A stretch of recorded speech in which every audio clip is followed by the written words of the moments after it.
cours du jour Mieux vivre avec le département de l'économie et de la santé du canton de Genève et Promotion Santé Suisse.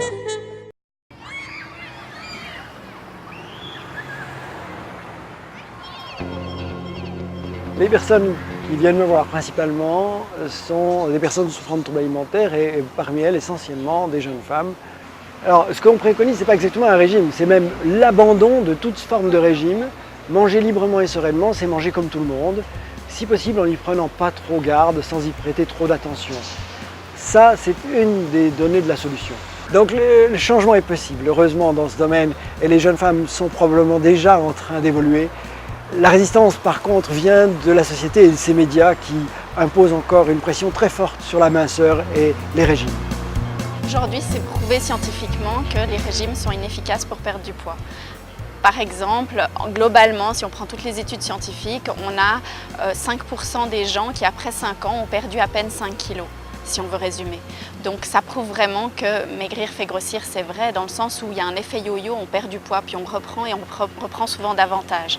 Il faut réfléchir autrement. En fait, il faut réfléchir sur qu'est-ce que je peux faire à long terme, qu'est-ce que je peux faire toute ma vie, pas juste ce que je peux faire pendant 3 mois parce que c'est l'été bientôt et qu'il faut absolument que je perde du poids pour rentrer dans mon maillot de bain. Et ce qu'on peut faire à vie, c'est intégrer de l'activité physique dans son activité quotidienne. Alors là, on parle du vélo pour se déplacer ou de la marche. Et puis c'est aussi dans son hygiène de vie, comment est-ce qu'on peut intégrer les fruits et légumes facilement en apéritif, etc. A priori, on n'a pas besoin d'avoir recours à des produits industriels ou pharmaceutiques pour gérer son poids, il faut plutôt miser sur une hygiène de vie correcte. Le pharmacien complète son image, il est connu essentiellement pour dispenser les médicaments et pour son rôle de triage, puisqu'on vient souvent le consulter comme premier recours lorsqu'on a un problème de santé. Et là, nous avons la volonté d'investir un peu plus de temps dans la prévention et la promotion de la santé. Nous sommes directement dans l'objectif, en s'alimentant bien et en bougeant mieux, d'éviter les maladies cardiovasculaires ou les autres maladies métaboliques qui génèrent des coûts importants après à la santé publique. C'est important que tout le monde soit conscient de cette problématique, que les régimes ça ne marche pas et qu'il faut adopter une bonne hygiène de vie.